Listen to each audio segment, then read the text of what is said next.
Up until now, the conversation that we've been having is that random selection or random assignment for sampling is generally the best way to go about getting a representative sample. And that's something I've just sort of been tossing around and suggesting, but I think it's worth digging into why exactly that works and understanding the math behind it sort of conceptually, both to understand sort of the magic that goes into random sampling and also some of the limitations of that.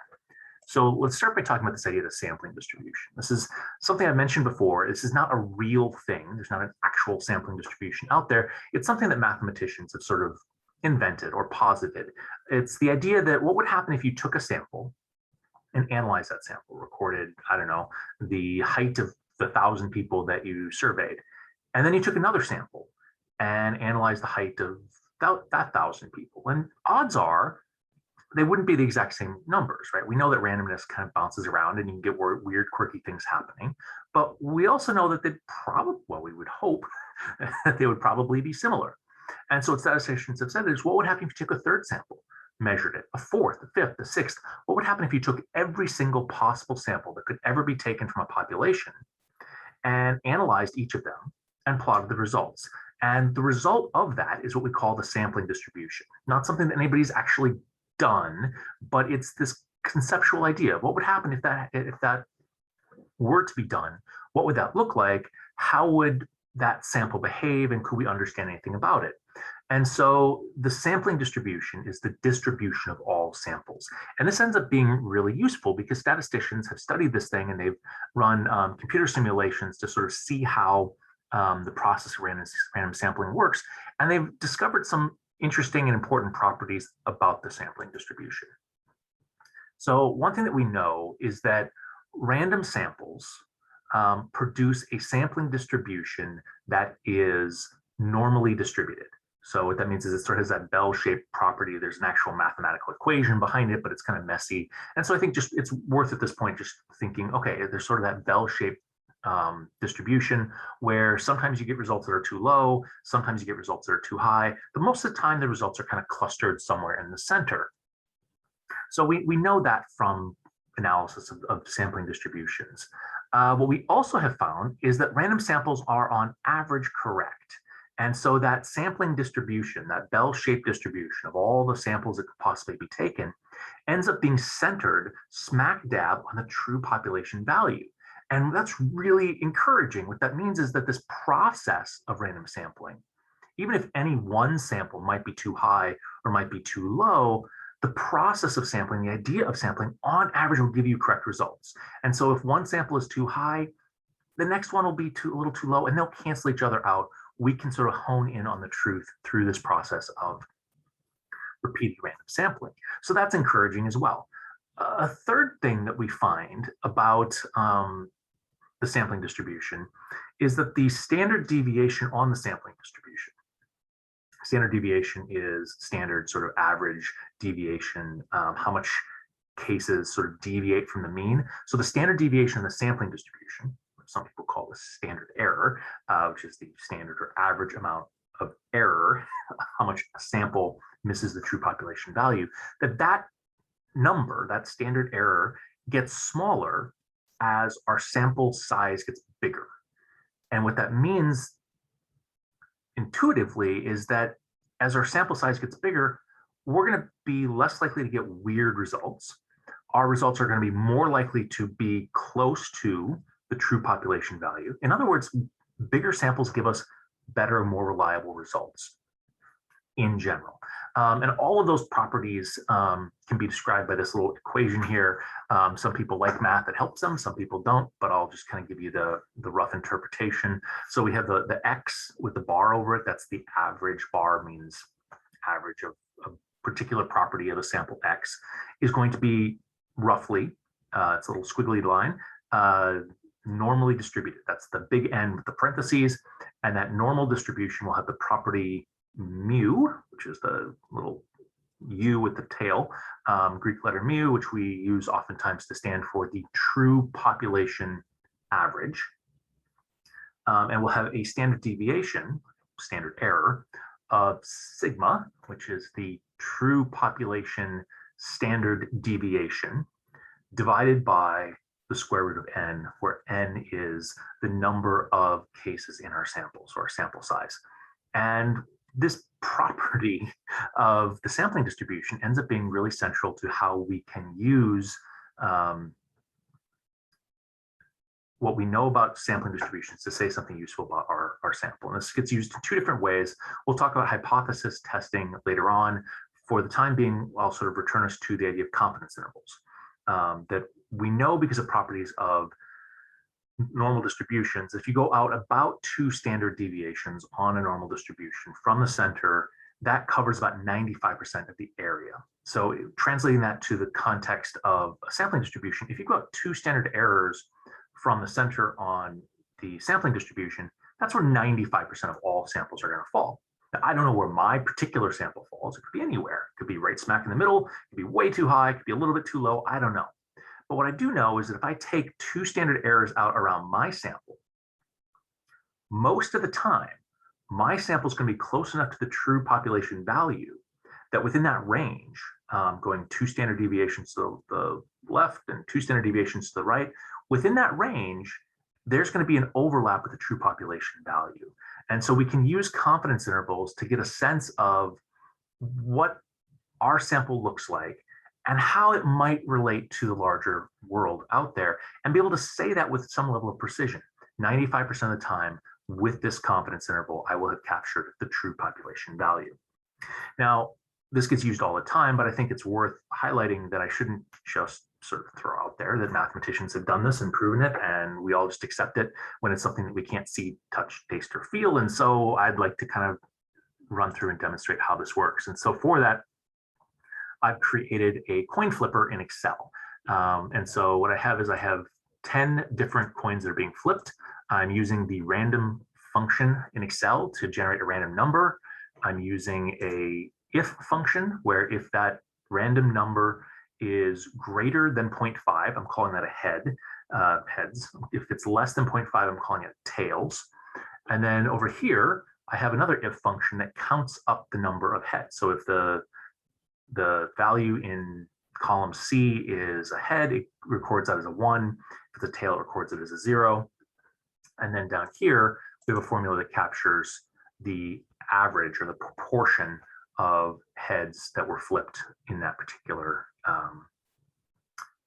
run of 10 coin flips. Now, every time I click somewhere on my screen, Excel generates a new batch of random numbers, and I get a new result. So my last one was a little low, this one's a little high.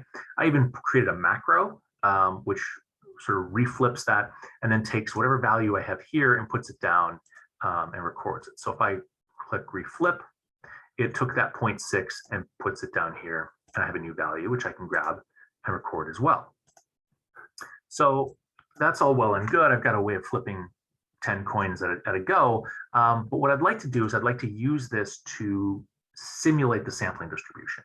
And so I have a sample of 10 coins, and I'm going to flip that 1,000 times. I've created a loop that's going to take that value right here, move it down, and do that 1,000 times. And so I don't actually know how this is going to record on the screen, but as this runs, it's cycling through, flipping 10 coins, taking that value, recording it, moving things down so that it keeps that track of that, and we'll get a result. And I can make some predictions about what that result is going to be. I'm going to predict that that result is going to be normally distributed. I'm going to predict that that result has an average of 0.5, right? If it's a fair coin, half the time it lands heads, 1, half the time it lands tails, 0. And I can predict that the standard, so the average should be 5. And I'm going to predict that the standard deviation, or I guess the standard error, because we're talking about the sampling distribution, is going to be that formula, sigma divided by the square root of n. So what's sigma? Sigma is our standard deviation. Well, if our average is 5 or 0.5, and the values of those coins can land at either 0 or 1, no matter what, they're always going to be off by 0.5. So I think we can safely say that sigma should be 0.5. And then we can divide that by the square root of 10, because 10 is our sample size. I punched those numbers ahead of time. The square root of 10 is 3.16, and the sigma 0.5 divided by the square root of 10 is 0.15. 0.582. And so when we look at what we get in our results, we get a normal-ish looking distribution. There's some gaps in here. In part, that's because we're only flipping 10 coins, and so your results have to be essentially proportions of 10. Our average that we came out with is 0.51, so maybe a few more heads than we might expect. And our standard deviation, I had predicted 0.158, and we're getting 0.149.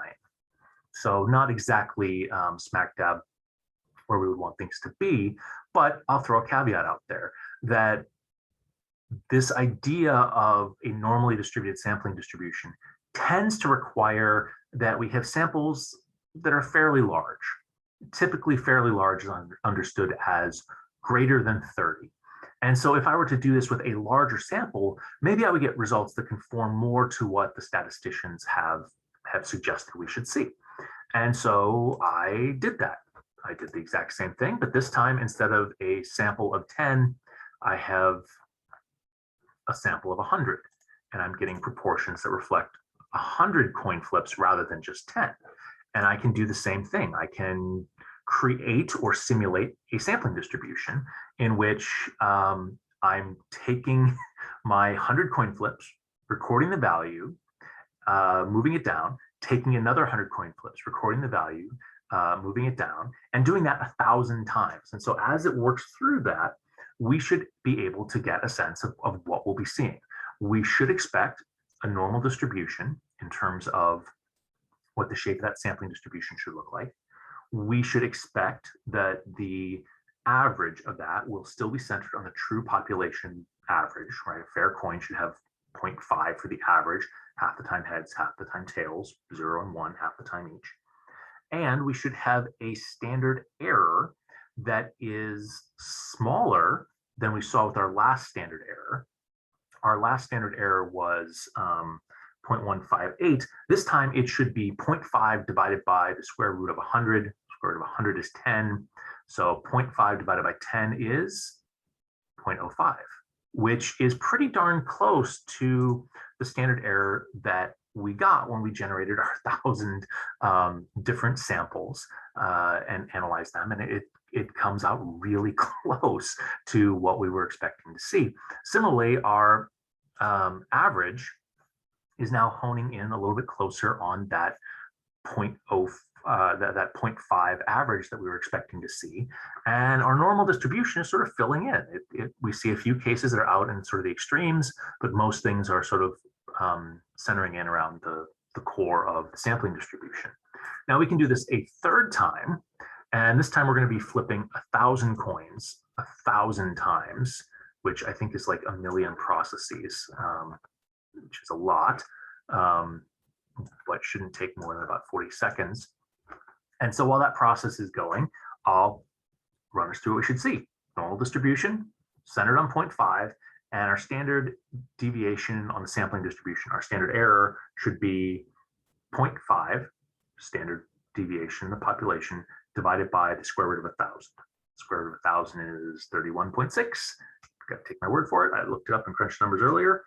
And when we divide that out, we should get a standard error value of 0.0158. So a smaller standard error than we've seen before.